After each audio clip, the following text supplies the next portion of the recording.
pour les connaisseurs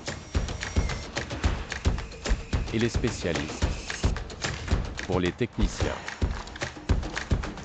et les passionnés, pour les applicateurs et les managers, pour les testeurs et les networkers, pour les vendeurs et les experts, pour vous.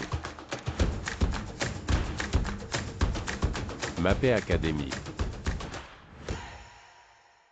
Bonjour à toutes et à tous et bienvenue pour notre nouveau webinaire, comme tous les premiers et troisièmes jeudis du mois.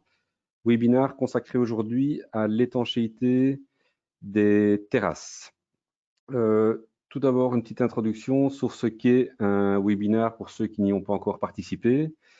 Donc, le webinaire, c'est un outil facile pour pouvoir vous transmettre des informations et des formations directement chez vous au bureau sur différents systèmes Mapei.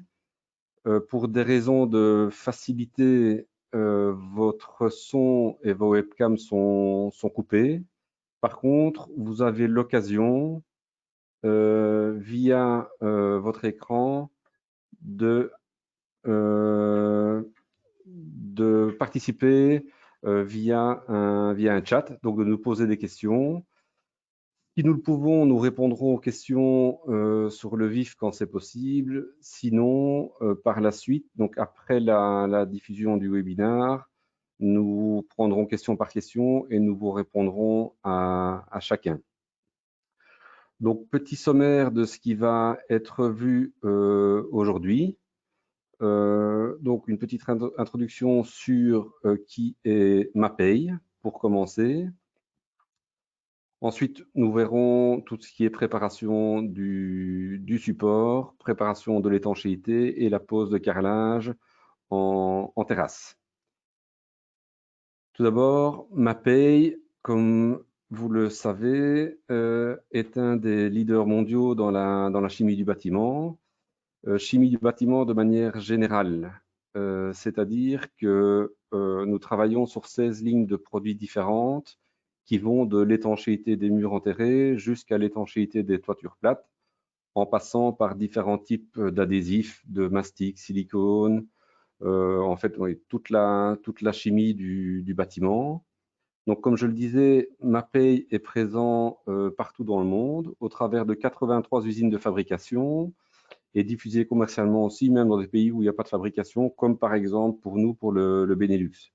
Donc, nous sommes une succursale commerciale de Mapei.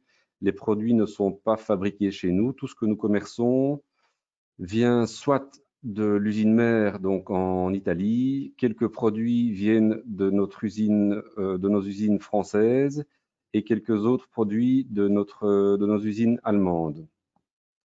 Mapei met un point d'honneur à travailler fortement sur tout ce qui est recherche et développement pour être au quotidien à la page du développement dans les systèmes constructifs.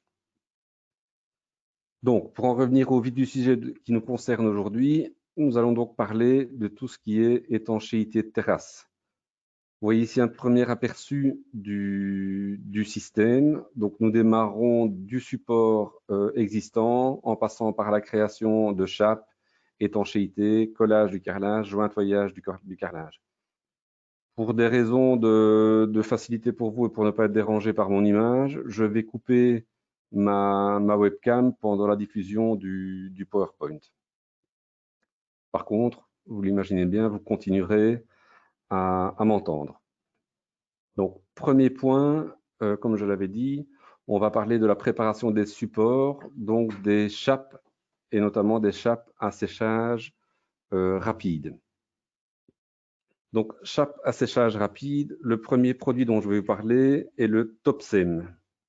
Donc, le Topsem est un liant donc, qui remplacera le ciment traditionnel dans les mêmes proportions qu'un ciment traditionnel pour la réalisation de chapes à prise normale mais séchage rapide.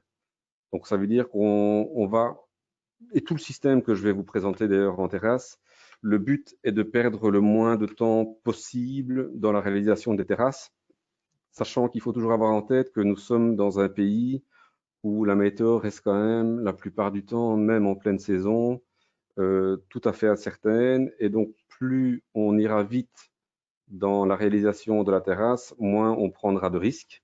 Et donc, la plupart des produits qui vont vous être présentés sont des produits qui seront à prise rapide pour éviter de perdre du temps et de devoir protéger son travail contre les intempéries. Donc, je reviens à ce que je disais, donc le TOPSEM liant qui permettra de réaliser une chape à prise normale et séchage rapide, c'est-à-dire que de 4 à 7 jours après, la chape est sèche, complètement sèche. Elle pourrait, bon, ce ne sera pas le cas ici vu qu'on est en extérieur, mais elle pourrait recevoir un parquet sans aucun souci. J'indique 4 à 7 jours parce que, contrairement à ce qui est marqué sur le slide, 4 jours uniquement, le temps de séchage va dépendre de la granulométrie du sable utilisé. Donc, plus un sable sera gros, plus le séchage sera rapide. Les essais effectués en laboratoire chez nous, donc à l'usine italienne, sont effectués avec un sable d'une granulométrie de 0,8. C'est un sable qu'on ne trouve pratiquement pas chez nous en Belgique. On a plutôt tendance à travailler avec un sable 0,4 ou 0,5 pour la réalisation de chapes.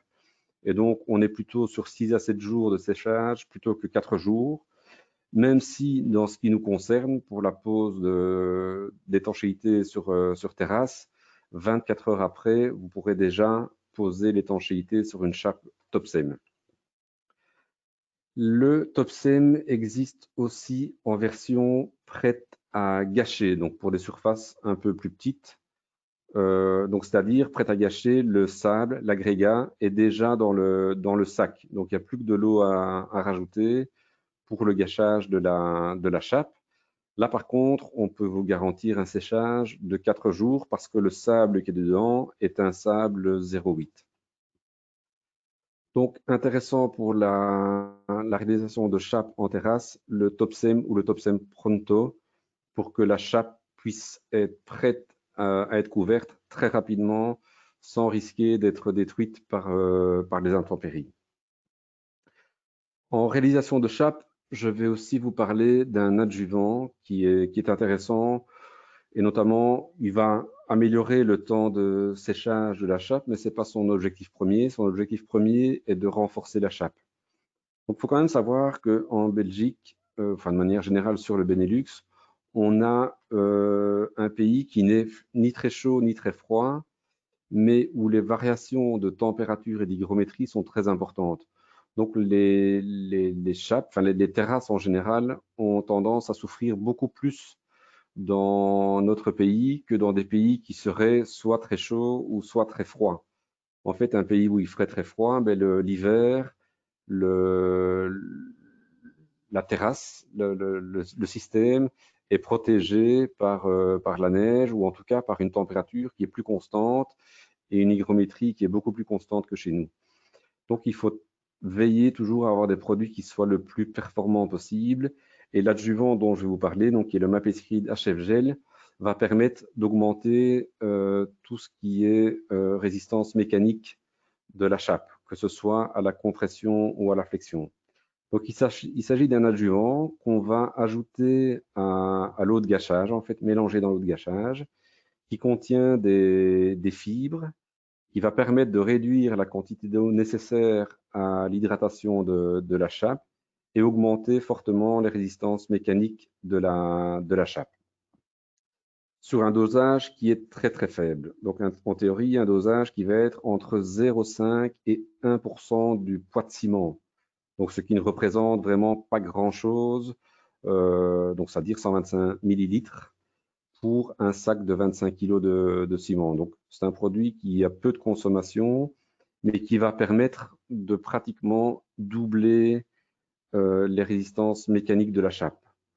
On a fait faire des tests dans des laboratoires indépendants pour calculer en fait les temps de séchage et les résistances mécaniques d'une chape traditionnelle, d'une chape donc additionnée de l'adjuvant Mapescride HF Gel avec un ciment standard et le HF Gel plus un ciment à prise rapide. Vous avez ici un tableau qui résume un peu les résultats obtenu et vous verrez dans l'encadré rouge qu'un dosage à 0,5% suffit amplement pour augmenter de manière quand même importante tout ce qui est résistance mécanique de la chape.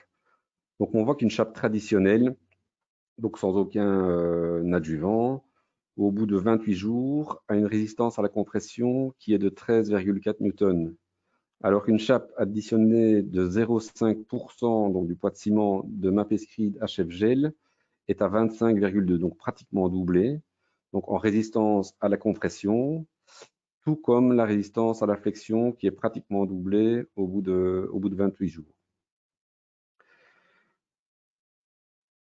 Ensuite, dans les chapes, on parle de 3 types de chapes très souvent. Donc les chapes adhérentes, les chapes non adhérentes et les chapes flottantes. Donc quand est-il nécessaire d'utiliser une chape adhérente? C'est en général quand les épaisseurs sont réduites. Donc on n'a pas de réserve suffisante pour pouvoir faire une chape traditionnelle, donc au ciment qui fera minimum 55 mm. On peut travailler donc soit avec notre Topsem, soit avec notre Mapescride HF Gel en chape adhérente.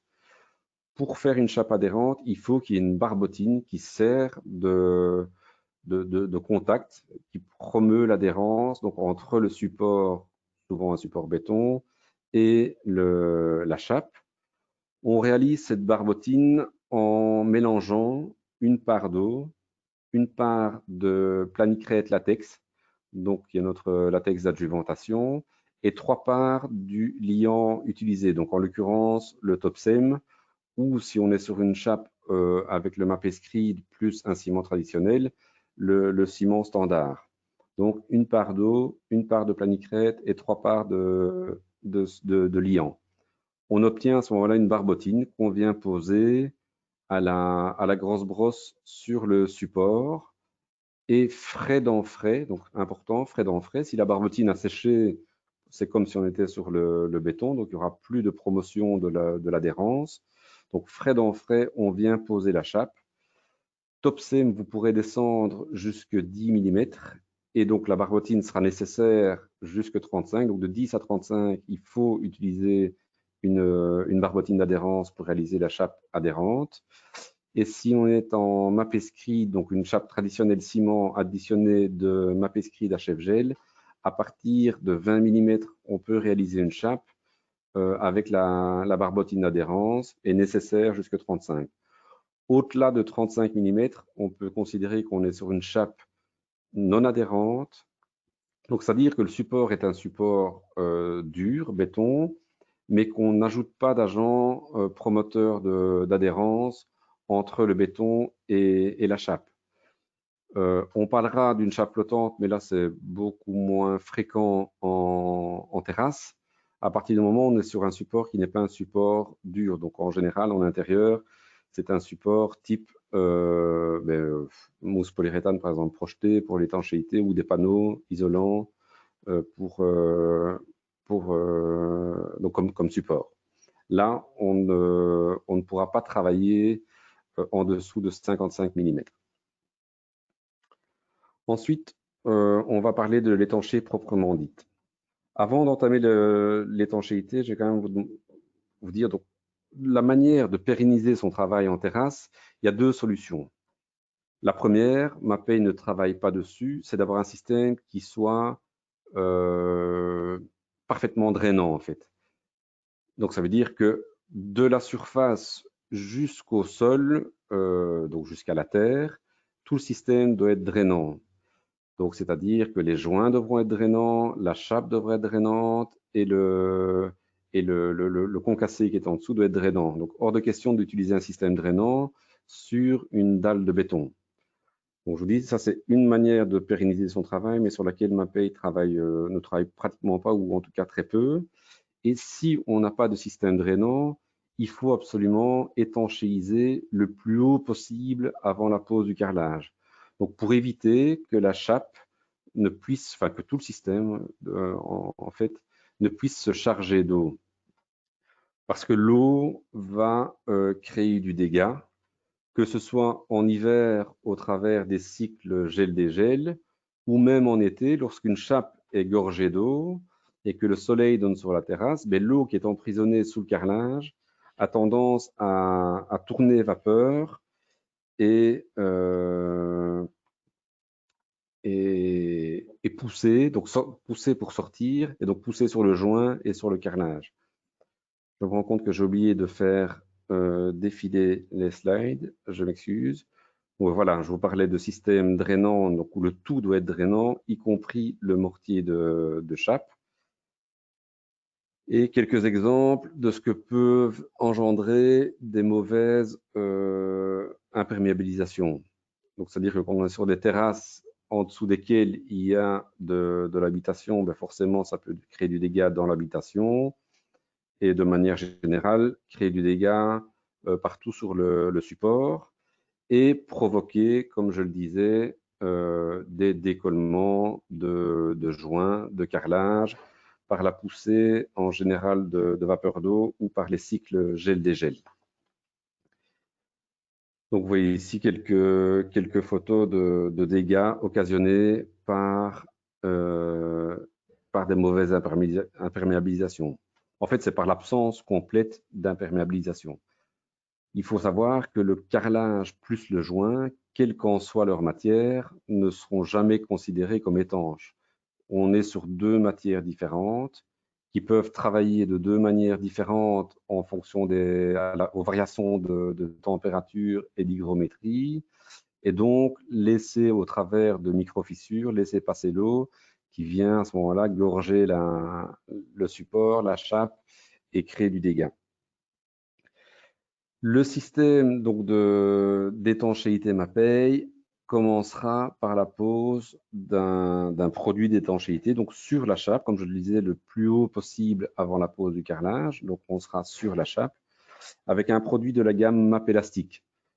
Vous en avez déjà entendu parler il y a de cela quelques webinars. Je pense qu'il y a un mois, je pense un des premiers webinars qu'on a présenté, un mois ou deux, était consacré aux piscines et on parlait déjà pour les piscines de la gamme Mapelastic pour l'étanchéité.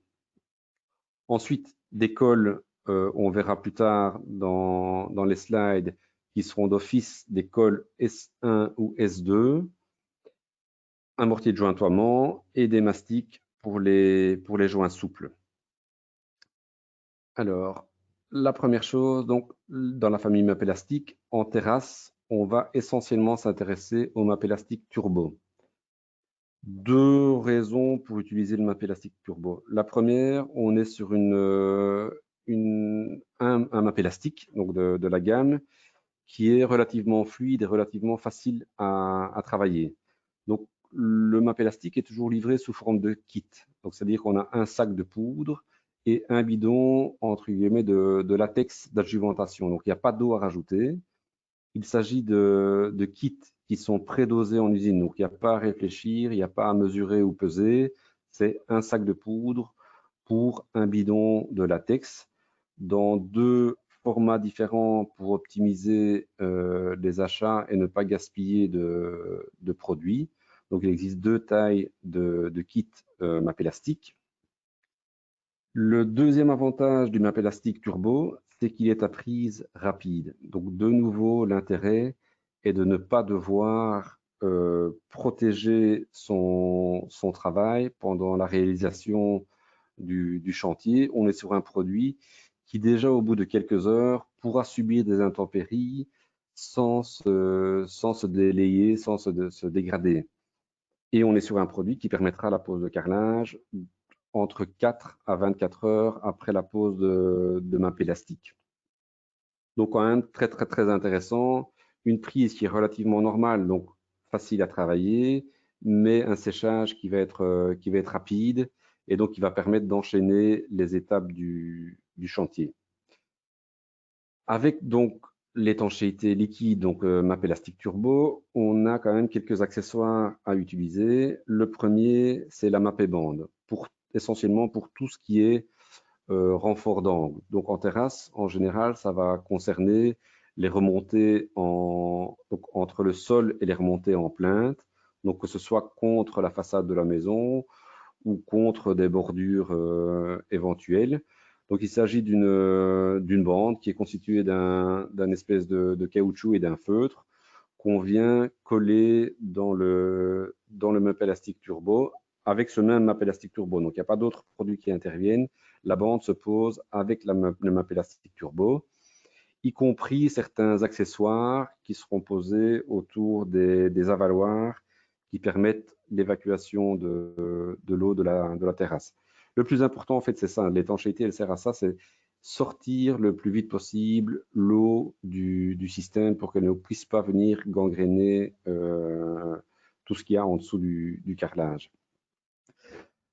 Attention, la pose d'une étanchéité sous carrelage n'empêchera pas, et enfin je le répète, mais ça, même si ça paraît évident, n'empêchera pas de devoir réaliser des pentes dans sa chape. Il faut que l'eau puisse dégager le plus vite possible d'une terrasse. Un petit rappel, pour qu'il y ait écoulement d'eau, donc que l'eau puisse s'évacuer facilement, il faut minimum 2% de pente. Donc 2 cm au mètre de pente pour qu'il y ait écoulement et que l'eau se dégage facilement. Le deuxième accessoire nécessaire avec le map élastique turbo, c'est l'armature. Donc il s'appelle le Mapenet 150. Donc c'est une toile de fibre de verre qui résiste aux alcalis qu'on vient intégrer dans la couche de map élastique. Et donc ça permet de venir armer le map élastique qui, même s'il est élastique, sans le Mapenet 150, pourrait se déchirer ou se fissurer. Donc c'est vraiment une armature qui vient protéger le système. Je vais vous montrer quelques slides de réalisation de chantier. Et pour ceux qui me reconnaissent, vous verrez que sur les photos, c'est moi qui posais le map élastique. Sur une terrasse, en fait, en dessous de cette terrasse-là, c'était un magasin, c'était chez un fleuriste en fait, avec des entrées d'eau partout dans le magasin. On est venu refaire cette terrasse. Donc, je vous passe la réalisation de la chape. Et voilà, une nouvelle chape a été réalisée. Et ensuite, l'important, vu qu'on est quand même sur un produit qui est à prise rapide, avec le map élastique turbo, c'est de préparer son travail. Donc, une fois que la chape est réalisée, j'ai oublié de préciser, le map élastique va permettre aussi de travailler même quand la chape n'est pas complètement sèche. Donc, elle doit être durcie, mais le support peut être humide. Donc, ça veut dire ça qu'une chape qui aurait, par exemple, déjà durci, mais subi de grosses averses la veille du début du chantier, tant qu'il n'y a pas d'eau stagnante, donc tant qu'il n'y a pas de flaque qui reste sur la chape, vous pouvez y aller avec le map élastique turbo qui laissera avec le temps passer la vapeur d'eau. Donc même sur une chape humide, on peut y aller avec le map élastique turbo. Quand je parlais de préparation de travail, c'est préparer surtout toutes les bandes de Mapenet 150, donc les prédécouper à bonne longueur, préparer ses accessoires. Donc comme vous le voyez dans les accessoires avec la Mapé bande, vous avez des angles rentrants et des angles sortants. La Mapé bande en elle-même, donc préparer tout son travail. Une fois que tout ça est prêt, on réalise un premier mélange de map élastique turbo et on vient poser, donc dans le map élastique prêt, on vient poser tous les accessoires et les bandes pour commencer. Donc voilà, c'est posé dans le map élastique. Je vous passe les dias. Comme vous voyez, pas besoin de mettre de très très grosses épaisseurs, hein. Je travaille avec un peigne là, qui est de 4 ou de 6 mm. Ça suffit pour avoir assez de matière pour coller la Mapé bande. Donc important entre les différents accessoires, donc entre la bande et les accessoires d'angle ou les accessoires des avaloirs, il faut toujours qu'il y ait un chevauchement qui soit de minimum 5 cm, donc entre 5 et 10 cm entre les différents éléments.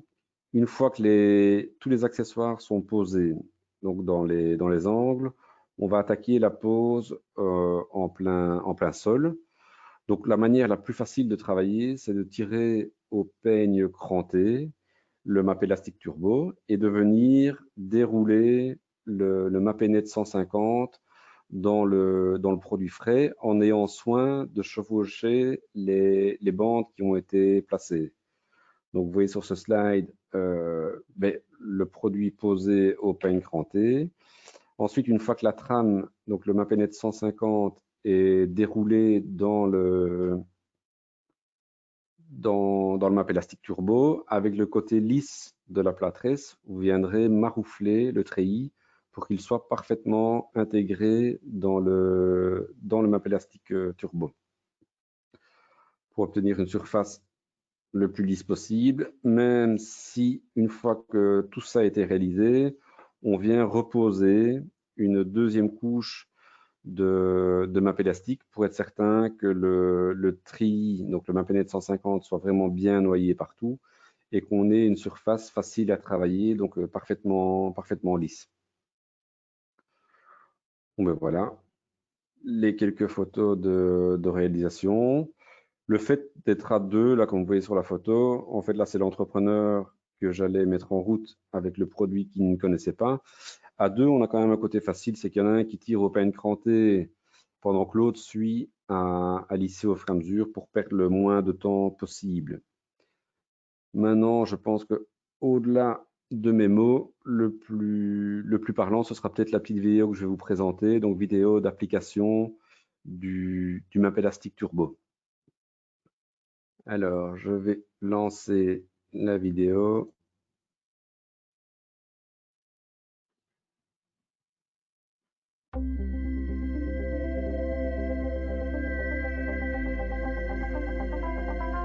Map élastique turbo, la nouvelle imperméabilisation rapide pour terrasses et balcons en toute saison.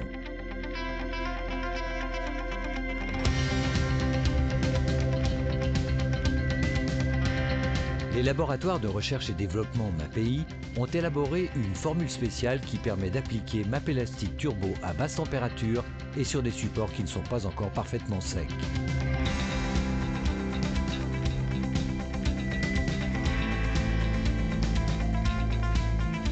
En mélangeant les deux composants, on obtient un mélange facile à travailler.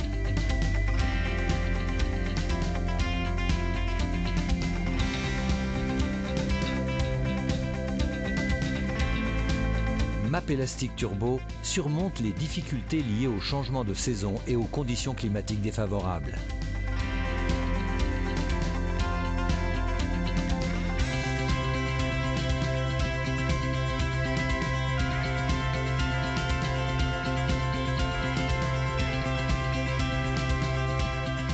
L'excellente ouvrabilité de Map élastique turbo permet aux applicateurs une productivité journalière élevée.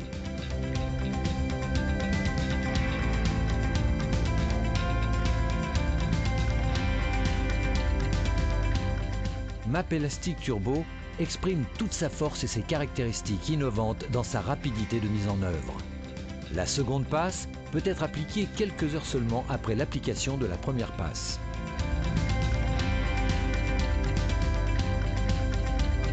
La pose d'un carrelage peut être effectuée 4 heures après l'application de Map élastique turbo dans des conditions climatiques normales et dans les 24 heures à basse température jusqu'à 5 degrés.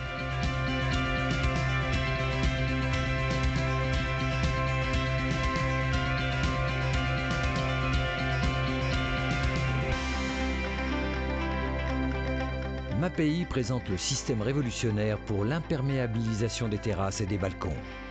S'applique facilement. Peut s'appliquer y compris à basse température et sur un support qui n'est pas parfaitement sec. Avec des délais d'attente réduits pour la pose du carrelage.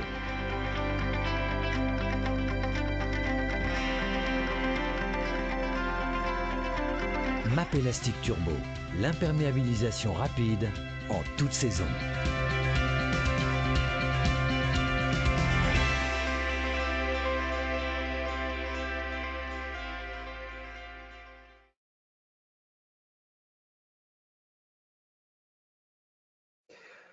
Donc, ben voilà. Comme vous avez pu le voir, c'est un produit qui reste quand même malgré tout très facile d'application. Donc, je rappelle quand même les avantages du map élastique. Une application donc facile et avec laquelle on perd très très peu de temps entre les différentes phases du chantier et on crée malgré tout une réelle étanchéité. Donc on n'est pas sur une imperméabilisation, mais sur une vraie étanchéité. Donc il n'y a plus rien comme humidité qui peut rentrer dans le support. Donc ben voilà, dans les phases, on a maintenant préparé le support et étanchéifié le support. On va pouvoir passer et passer même très rapidement, comme on vient de le voir dans la vidéo. Donc c'est-à-dire minimum 4 heures après, on peut passer à la pose du carrelage. La pose du carrelage, donc elle s'effectue avec un ciment-colle. Et je vais, pour ça, faire un tout petit rappel au départ des normes et des différentes qualités des colles, donc des normes européennes que tous les fabricants sont censés devoir exposer sur leur contenant, sur leur sac. Donc, la norme européenne détermine un peu la qualité de la colle, même si elle aurait pu évoluer un petit peu plus avec l'évolution des colles, mais voilà, c'est une norme européenne qui est en place et qui reste pour l'instant d'actualité. Donc, sur tous les sacs sera affichée la norme qui correspond aux normes européennes 12004.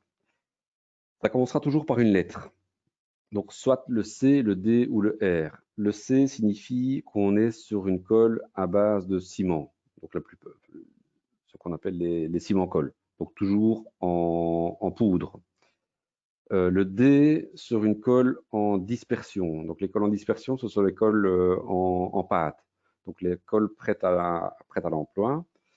Ou alors, ça peut commencer par la lettre R, et là, on est sur une colle dite réactive, donc c'est-à-dire des colles base résine, donc époxy, polyuréthane ou époxyuréthane. Donc, on est sur des colles, là, 2 composants avec une réaction chimique. Donc, une résine, un catalyseur, et l'un sans l'autre ne fonctionne pas. Derrière cette première lettre apparaîtra un chiffre, soit le 1 ou le 2. Le 1, vous le rencontrerez de moins en moins. Donc, on est sur des colles qui ont une valeur de résistance à l'arrachement qui est entre 0,5 et 1 newton. Donc, vraiment très, très faible. Qui ne pourrait être destiné qu'à des revêtements posés, donc des carreaux qui ont un biscuit poreux. Donc, c'est-à-dire que il faut que au-delà du collage, il faut que la colle puisse venir s'ancrer dans le carrelage. On n'emploie ça qu'en faïence et qu'en intérieur. Après, dans la gamme supérieure, il y aura le chiffre 2 qui apparaît. Le chiffre 2 signifie qu'on a des valeurs à l'arrachement qui sont supérieures ou égales à 1 newton par millimètre carré. Là où je disais que la norme n'a pas évolué avec le reste, c'est qu'au-delà de 2, on ne va pas. Donc, qu'une colle fasse 1 newton à l'arrachement ou en fasse 2 ou 2,5, on est toujours sur une colle, si on a une colle à base de ciment, sur une colle C2. Mais les colles, si on est sur une C2 qui fait 1 newton et une C2 qui fait 2,5 newton, on n'est quand même pas du tout sur les mêmes produits. Ça aurait été heureux, je pense qu'à un moment donné, dans la norme européenne, le 3 puisse exister pour des valeurs un peu supérieures et permettre aux professionnels de comparer facilement deux colles. Enfin, soit. Au jour d'aujourd'hui, il n'y a que le 2 qui existe. Donc après, derrière cette première lettre et ce premier chiffre, peuvent venir 3 autres lettres. Le T signifie qu'on est sur une colle thixotrope. C'est un nom un peu compliqué pour dire que la colle n'a pas de glissement. Donc, elle ne se laisse pas aller. Donc, elle est considérée comme thixotrope quand on vient mettre le carrelage dans la colle, mais le carrelage n'a pas tendance à se laisser aller s'il est posé à la verticale. Et s'il est posé à l'horizontale, la colle ne va pas commencer à fluer de chaque côté du carrelage parce qu'elle se laisse complètement aller. Peut apparaître aussi la lettre E. Donc, et ces lettres-là, dans les 3 dernières, elles peuvent être cumulées. Donc, une seule et même colle peut réunir plusieurs qualités et donc plusieurs lettres peuvent apparaître. Donc, T thixotrope. Le E, là, c'est pour moi un peu plus important, signifie qu'on est sur un temps ouvert allongé. Le temps ouvert, c'est le temps dont on dispose entre le moment où on a mis la colle sur le support et le moment où on vient poser le carreau dans la colle. Une colle qui ne serait pas classée E signifie qu'elle va très vite former, donc sécher, former une croûte qui va nuire à l'adhérence du carrelage. Donc une colle qui ne serait pas classée E, pardon, vous seriez pratiquement obligé de n'en coller qu'un carreau à la fois et d'avancer comme ça carreau par carreau. Une colle qui est classée E, ben vous avez l'opportunité de tirer de la colle pour quelques carreaux et de seulement commencer à poser les carreaux par après, sans qu'il y ait de risque de nuire à l'adhérence. Ensuite peut venir la lettre F qui signifie qu'on est sur une colle à prise rapide, qui parfois en terrasse, comme on l'a vu dans la vidéo du map élastique, pour le système le plus rapide, ils utilisent pour la pose du carrelage l'élastorapide, dont on parlera plus tard, qui est une colle à prise rapide pour éviter de nouveau tout risque de dégradation suite aux intempéries pendant la réalisation des travaux.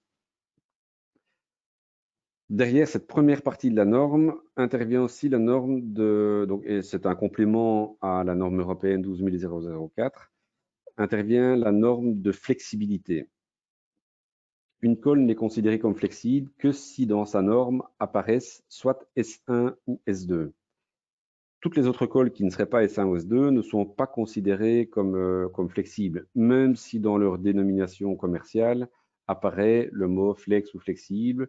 Donc la seule chose qui détermine la flexibilité d'une colle, c'est si dans sa norme apparaissent S1 ou S2. Donc S1 c'est déformable, S2 hautement déformable. En extérieur, on est obligé de travailler avec une S1 minimum, donc soit S1, soit S2.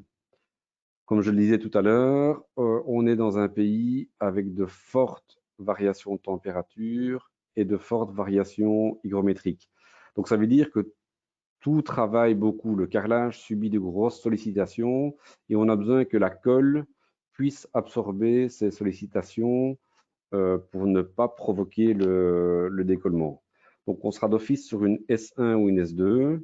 Donc S1, donc déformable, comme vous voyez sur la petite photo, la manière de tester ça, ce sont des petites languettes de colle sur lesquelles on vient appuyer en leur centre et on calcule le moment où la colle se brise. Donc si on est compris entre 2,5 et 5 mm, on est classé S1. Si on va au-delà de 5 mm, donc hautement déformable, on est classé S2.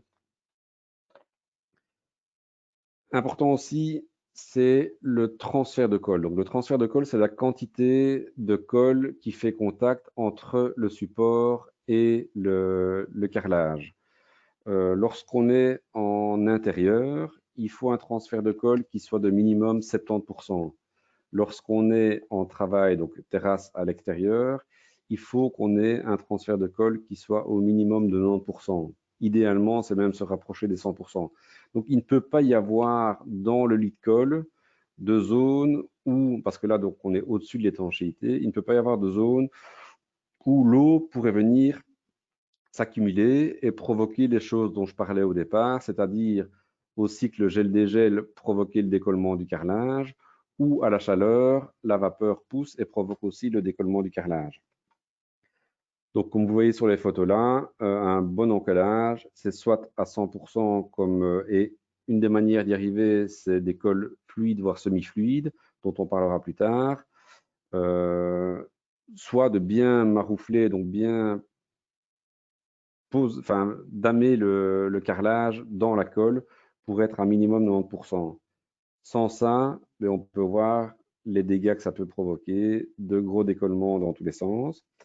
Important aussi, pour arriver au 90% de transfert de colle, donc minimum 90%, une des techniques, donc la première, j'en ai parlé un demi-mot, c'est d'utiliser des colles qui soient semi-fluides, donc où la répartition de la colle se fait plus aisément. Sinon, c'est de travailler en double encollage. Un double encollage idéal pour arriver au 90% de transfert, c'est un double encollage où on peigne, surtout quand on est sur des grands carreaux, on peigne y compris le support et le carrelage, et idéalement dans le même sens. Vous verrez dans la photo suivante, quand on ne peigne pas dans le même sens, ce qui peut arriver, c'est qu'on ait des zones où il y a une double consommation de colle et des zones où on n'en a pratiquement pas du tout. Aux intersections, donc les différents sillons de colle, il peut y avoir beaucoup de zones de vide qui vont permettre à l'eau de s'accumuler et provoquer le décollement à terme. Donc, je vous ai assez montré de photos de dégâts suite à un mauvais encollage, mais c'est important. Donc, idéalement, et enfin même nécessairement, en extérieur, absolument arriver au 90% minimum de transfert de colle, donc de contact au travers de la colle. Dans les colles S1 chez nous, la première dont je vais vous parler est la Keraflex Maxi S1. Donc vous voyez en bas au milieu le petit macaron dans lequel est indiquée la norme à laquelle elle appartient. Donc on est sur une C2 TES1.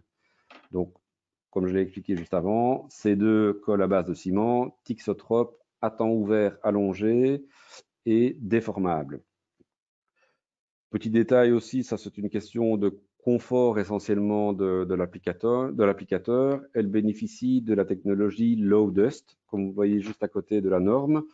Low Dust signifie que c'est une colle qui génère peu de poussière au moment du mélange et le très peu de poussière qu'elle génère retombe très très vite. Donc vous n'avez pas un nuage de poussière de colle qui flotte dans les airs pendant la réalisation des travaux. Et vous voyez que pour une C2, donc petit rappel, C2, j'avais dit résistance à l'arrachement supérieure ou égale à 1 newton. On est ici à 2,6 newtons par millimètre carré, donc plus de 2 fois et demi supérieur à la norme. Elle s'appelle Maxi parce qu'elle peut être travaillée en lit de colle relativement important. Donc on peut monter colle écrasée jusque 15 mm d'épaisseur de colle, voire même ponctuellement légèrement plus. Elle existe en gris, en blanc et même au jour d'aujourd'hui en ultra wide. Bon, pour un travail en terrasse, ça n'a pas d'importance, mais c'est une colle qui existe en version hyper blanche en fait. Par exemple, pour la pose de plinthe en intérieur, ça permet d'avoir le joint au-dessus de la plinthe qui ne soit pas d'une couleur différente du plafonnage. Donc, première colle S1 dont je vous parle, Keraflex Maxi S1. La deuxième, Keraflex Vario S1. Là, on est sur une colle, donc de nouveau C2, donc colle à base de ciment, à temps ouvert allongé, et classée S1, point de vue déformabilité. 2,6 newtons également à l'arrachement. Et un avantage, c'est une colle, elle s'appelle Vario pour ça, qui peut être travaillée dans des consistances différentes. C'est-à-dire que vous pouvez la travailler comme une colle normale en utilisant plus ou moins 6,5 litres, 7,5 litres d'eau dans le mélange. Et donc la consistance de la colle sera comme une colle standard. Et vous pouvez monter jusqu'à 9,5 litres d'eau et obtenir une colle semi-fluide. Donc, comme je l'ai dit auparavant, semi-fluide, ça va permettre une meilleure répartition de la colle au dos du carrelage une fois qu'on pose le carreau dans la colle. Donc, le fait qu'elle soit semi-fluide, elle va permettre de se laisser aller un peu plus pour pouvoir venir combler tous les vides et arriver au 90% minimum de transfert voulu pour le travail en extérieur. Je pense que j'ai tout dit sur la Vario. La Vario S1, elle n'existe que en gris et donc est idéale pour éviter le double encollage et optimiser le transfert de colle. Avant de passer au colle S2, pour ceux qui la connaissent, je vais quand même vous parler de la troisième S1 fréquente chez nous, qui est la Keraflex Easy S1. Donc la Keraflex Easy S1, on est sur une colle qui est d'office semi-fluide, donc on ne sait pas la travailler en consistance normale, et qui est un petit peu moins performante, c'est-à-dire qu'à l'arrachement, on est à 2,2 newtons, donc on est de toute façon bien au-dessus de la norme, mais on est un tout petit peu moins performant qu'avec la Maxi S1 ou la Vario S1. Mais voilà, pour ceux qui la connaissent, on peut parfaitement travailler avec la Caraflex Easy S1 en terrasse. Donc, au-delà des cols S1, on passera, si on veut plus de flexibilité, au S2. Vous me direz, quand est-ce qu'on a besoin de plus de flexibilité? En fait, plus le format du carrelage est grand, plus les sollicitations vont être importantes, plus les tensions vont être importantes. Donc, plus un carrelage est grand, plus on ira vers une colle S2. Je dirais que jusqu'à un carreau de 1 mètre par 1 mètre, en restant en S1, on n'a aucun souci, même parfois au-delà. Maintenant, si on veut se conforter, une fois qu'on dépasse une certaine taille, c'est bien de basculer en S2. Et en S2, je vais vous parler de 2 cols. La première, l'Ultralight S2. Donc là, on est sur une colle, donc dans les normes C2TE S2, donc colle à base de ciment, améliorée, thixotrope, temps ouvert allongé et hautement déformable. Avec la particularité ici qu'on est sur une colle qui est allégée. C'est-à-dire que le sac d'Ultralight S2 a un volume de 25 kg, mais ne pèse que 15 kg. Donc c'est une colle qui a un rendement très très élevé et qui bénéficie, comme la Maxi S1, de la technologie low dust, donc peu de poussière lors du mélange. Donc gros avantage de l'Ultralight S2, c'est à la manipulation parce qu'on est sur un produit qui est léger, pour un rendement qui est égal à un produit plus lourd. Donc les 15 kg équivalent plus ou moins à un sac de 25 kg d'une autre colle. Ensuite, l'élastorapide. Donc là, on est sur une colle toujours à base de ciment, mais une colle quelque part 2 composants, c'est-à-dire qu'il n'y a pas d'eau de gâchage. On est de nouveau sur un kit comme le MAP Elastic Turbo qu'on a vu tout à l'heure. Donc un kit constitué d'un sac de poudre et d'un bidon de latex entre guillemets.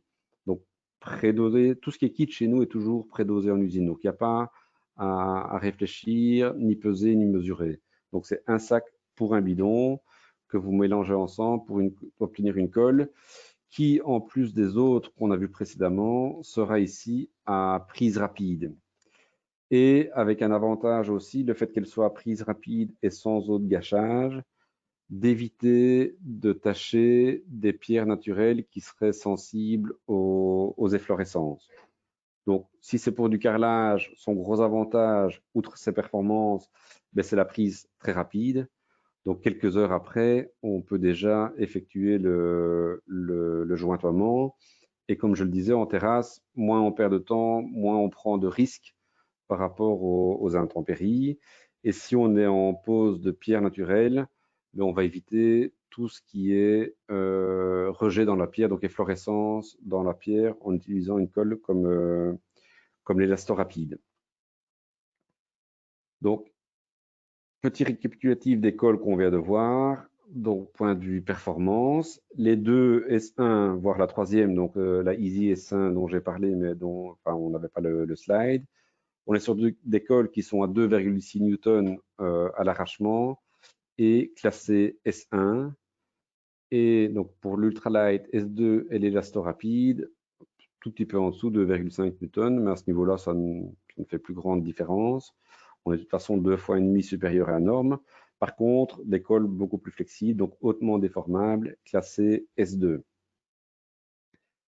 Donc, une fois que la pose du carrelage est réalisée, on passera à la réalisation des joints. Première solution en joint extérieur, l'Ultra Color Plus. Donc, un joint connu et reconnu chez nous. Donc, joint coloré qui existe en 32 coloris de mémoire, si je ne me trompe. On est sur un joint à base ciment qui est à prise et à séchage rapide. De nouveau, l'intérêt d'un séchage rapide à l'extérieur, c'est d'éviter les dégâts aux intempéries, mais aussi l'intérêt d'un jointoiement à prise rapide, d'un jointoiement coloré, c'est d'éviter de trop influencer la couleur du joint. Donc, un joint coloré, donc un joint base ciment coloré, il faut respecter tout ce qui est quantité d'eau au moment du mélange, donc pour éviter les effets grenadines, donc c'est-à-dire que plus on va rajouter d'eau dans le mélange, plus on va l'éclaircir forcément et créer d'autres problèmes mécaniques de retrait hydraulique, donc de retrait de l'eau. Et l'avantage d'un joint à prise rapide, c'est que le nettoyage pourra se faire beaucoup plus vite sans amener de l'eau dans le mélange, donc en conservant la couleur choisie. Outre cet aspect-là, on est sur un produit qui bénéficie des technologies BioBlock et Drop Effect. Donc BioBlock, c'est-à-dire que c'est enrichi en biocides pour lutter contre l'apparition essentiellement du verdissement et de la moisissure. Et Drop Effect, c'est un effet perlant, c'est-à-dire que l'eau a tendance à glisser sur le joint plutôt que d'essayer de pénétrer tout de suite. Donc là, c'est quand même aussi un bel avantage en terrasse. L'ultracolore permettra la réalisation de joints jusqu'à 20 mm de largeur. Au-delà, il y a des risques de micro-fissuration, mais enfin, on est déjà sur une largeur de joint importante. À propos de largeur de joint, juste un petit aparté qui n'a rien à voir avec nos produits, mais une question pratique. Il faut éviter, malgré tout, le joint, il a aussi une fonction de tampon dans un carrelage. Et donc, vu qu'à l'extérieur, le carrelage subit plus de sollicitations et de tension, on va éviter de faire des joints trop minces en terrasse. Un joint type joint marbrier, comme on pourrait le faire avec un carreau rectifié à l'extérieur, donc c'est-à-dire un joint d'1 millimètre ou 2, en extérieur, c'est un peu limite. Il faut être sur minimum 2 et idéalement 3-4 mm, voire un tout petit peu au-delà. Plus le joint sera gros, donc sans exagérer non plus, il ne faut pas arriver au centimètre et demi absolument, mais plutôt qu'un joint de 1, on passe sur un joint de 3 ou 4 mm. Sincèrement, la différence ne se verra pas et le joint pourra plus jouer son rôle de tampon au mouvement de température. Deuxième joint, donc mortier de jointement que j'aime beaucoup pour l'extérieur, c'est le Keracolor Fugenschlammortel. Donc vous l'aurez compris avec le nom, et j'en parlais au tout début aussi, ce produit vient d'une de nos usines allemandes. Il s'agit d'un joint traditionnel entre guillemets. Donc c'est un joint qui est donc l'ultracolore qu'on a vu juste avant était un joint à utiliser en tant que comme une pâte en fait. Oui, on ne peut pas obtenir un joint liquide à couler à la raclette, ça se met d'office à la taloche et la consistance est pâteuse. Ici, on est sur un joint traditionnel, donc il peut se faire plus liquide et être coulé à la raclette. Ça a quand même un intérêt en extérieur, c'est le fait qu'on utilise quelque chose de liquide, mais forcément, il va venir se mettre partout dans le joint, y compris s'il y a un petit défaut de transfert de colle au niveau des joints, ben le fait que ce soit liquide, ça vient vraiment combler tous les trous. Par contre, par rapport à l'ultracolore, si on peut lui donner un défaut, c'est qu'il n'existe que dans une seule couleur, qui est un gris ciment. Ceci dit, espérer en Belgique, en choisissant un joint, par exemple, beige, qui reste beige pour les 20 ans à venir, c'est quand même très délicat de par notre météo. Donc faire le choix d'un joint gris, c'est parfois pas plus mal. Et on pourra, et c'est même plutôt nécessaire en terrasse, améliorer les performances du joint en mélangeant la moitié de l'eau de gâchage avec le fougue-élastique. Le fougue-élastique, c'est un adjuvant, donc on mélange à l'eau de gâchage. Ça va améliorer donc la résistance mécanique du joint, ça va améliorer la flexibilité du joint, l'étanchéité du joint Keracolor. Donc voilà, en travail extérieur, sachant qu'on est en Belgique, c'est une solution qui est quand même bien intéressante. Le Keracolor Fugenschlammortel en mélangeant la moitié de l'eau de gâchage avec le fougue-élastique. Ensuite, les joints de fractionnement et de dilatation. Donc, en travail extérieur, vous aurez laisser entre la plinthe et le carrelage un espace qui pourra recevoir un joint souple. Et en fonction de la taille de la terrasse, en général, on est entre 20 et 25 mètres carrés, il faut réaliser des joints de fractionnement de dilatation. Comme je le disais, dans notre pays, les sollicitations sont importantes, donc il faut vraiment mettre des amortisseurs tous les X pour éviter que les mouvements de température ne viennent altérer l'encollage du carreau et faire sauter le carreau. Tant qu'on est dans de la céramique, donc dans du carrelage, on utilisera un mastic silicone qui est le Mapecil AC, donc un mastic silicone acétique, qui existe dans les mêmes coloris que l'Ultracolor Plus. Donc ça, c'est un bel avantage, c'est que le joint de dilatation que vous viendriez faire, même en plein milieu de la terrasse, ne se verra pas en fait, vu que la couleur est identique au reste du joint. Donc vous aurez techniquement réalisé un joint de dilatation, alors que esthétiquement, ça ne se verra pas du tout.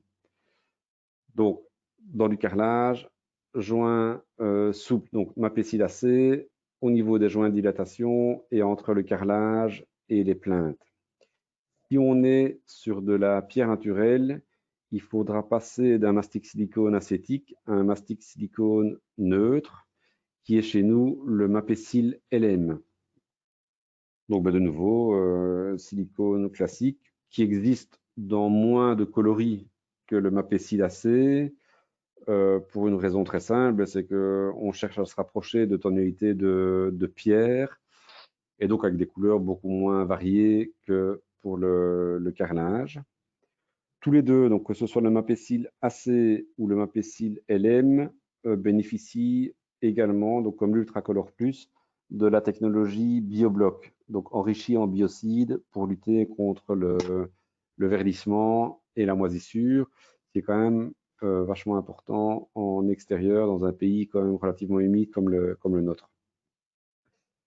Qu'est-ce qui peut arriver si on utilisait un mastic silicone acétique sur une pierre naturelle? C'est que le silicone acétique, il va migrer dans la pierre et créer des auréoles que vous ne parviendriez pas à ravoir. Donc c'est important, dès qu'on est sur une matière, donc sur une pierre naturelle, d'utiliser un silicone neutre qui, lui, ne risque pas de migrer dans la pierre et de faire des taches. Ensuite, je vais vous parler de deux autres mastiques où là, on n'est plus sur du silicone. Le premier, c'est le Mapeflex PU45. On est sur un mastic polyuréthane. Donc, il peut faire office. Donc, le silicone, ce n'est jamais que du jointoiement, que du remplissage. Le mastic polyuréthane, lui, peut faire colle et joint. Moins facile à tirer proprement qu'un silicone. Par contre, une durée de vie peut-être un peu plus importante dans le temps. Donc, les joints de silicone qui seraient réalisés sur une terrasse, il faut les surveiller. Et il se peut, en fonction des sollicitations de la terrasse, qu'au bout de 5-10 ans, il faille arracher les vieux joints de silicone et les refaire pour protéger convenablement sa terrasse. C'est un petit travail d'entretien qui peut être nécessaire de faire. Avec un mastic polyuréthane, l'espacement entre les interventions peut être un peu plus important.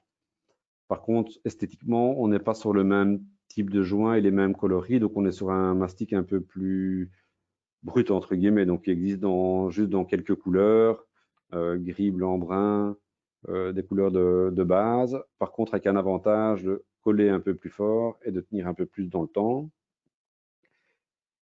Et un dernier mastic qui vient un petit peu entre ces deux-là, on est sur le Mapeflex MS45, donc là on est sur un mastic polymère.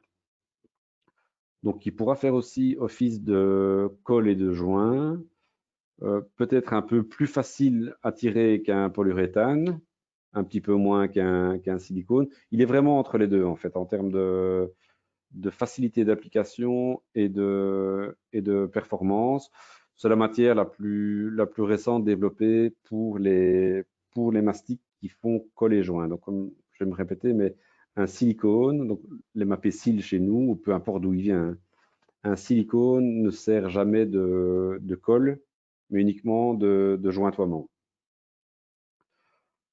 Donc voilà, là on a fait le tour d'une terrasse carrelée au ciment-colle, de l'étanchéité jusque la pose du carrelage.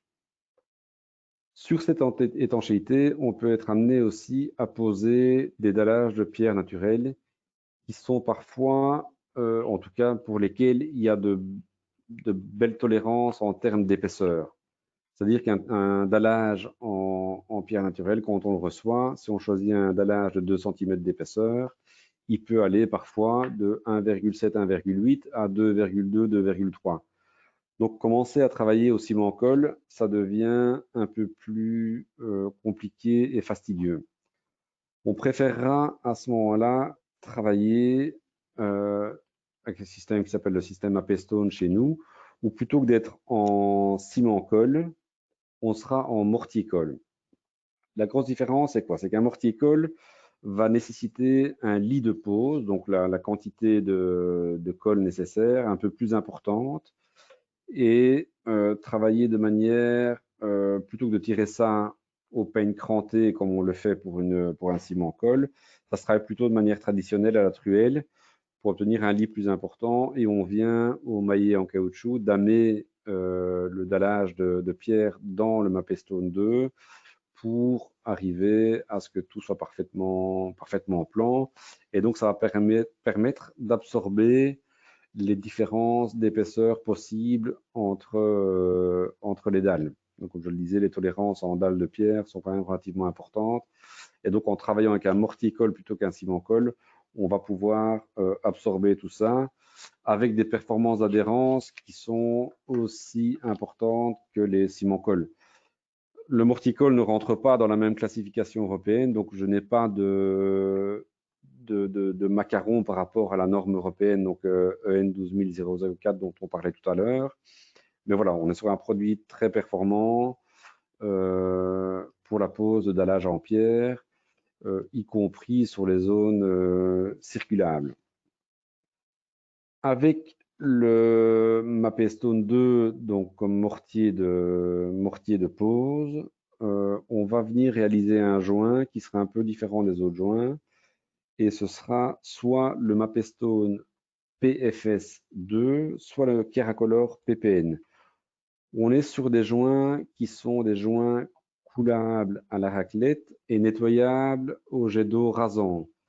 C'est des joints qui sont au départ issus de systèmes voirie chez nous, donc très résistants mécaniquement, très hydrofuges, donc fermés à l'eau, voilà, des joints très résistants, mais uniquement faits pour des largeurs de joints comme on les voit avec une pose de dallage en pierre, quoi. Donc, c'est-à-dire que sur un joint carrelage qui ferait 3-4 mm, ça va être compliqué, voire impossible de travailler avec ce type de joint-là parce qu'ils ont un certain grain. Donc, ils ont besoin d'avoir un minimum d'épaisseur pour pouvoir être travaillés. Par contre, une fois réalisé, ça ferme complètement le système et ça a des résistances mécaniques très élevées. Donc ça existe, comme vous le voyez, en 3 coloris. Donc le Mapestone PFS 2 existe en gris dit standard chez nous, qui est un gris ciment, gris beige ciment, on va dire, et l'anthracite qui est un gris foncé anthracite, et la version PPN qui est un gris ciment. La grosse différence entre le Mapestone PFS 2 et le Keracolor PPN, c'est essentiellement la taille de l'agrégat qui est utilisé pour le mélange. Donc sur le PFS 2, on est sur un grain qui est un peu plus important que sur le PPN. Donc les différences essentielles, elles sont esthétiques. On a un joint beaucoup plus lisse avec le Keracolor PPN. Par contre, en termes de résistance mécanique, on est sur le même type de produit. Donc, comme je vous le disais, on le voit ici sur les photos, mais je vous passerai une petite vidéo par après. on est sur un joint qu'on coule liquide à la raclette et qu'on vient immédiatement nettoyer au jet d'eau. Donc, avec lequel on réalisera des joints de pavés type porphyre, des joints de dalles, de briques de sol, enfin, vous voyez tout ce qu'on peut faire avec ce type de joint-là. Il y a juste le carrelage, parce que le joint est un peu trop fin, qu'on évitera avec ces deux produits. Je vais vous lancer la petite vidéo qui concerne le Mapestone PFS2. Comme ça, vous pourrez constater que l'application est vraiment très, très aisée. Alors, je lance.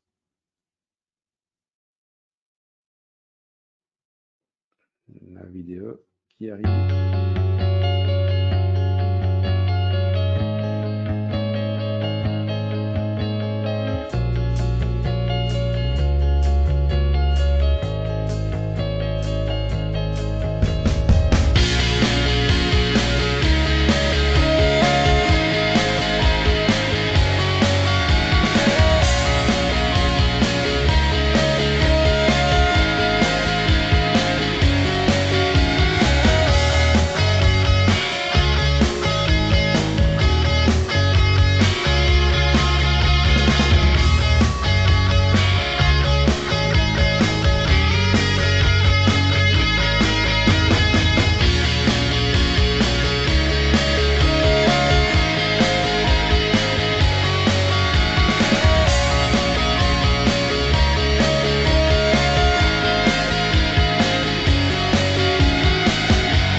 Donc voilà, vidéo relativement courte, mais ça suffit pour voir que c'est un produit quand même très très facile d'application.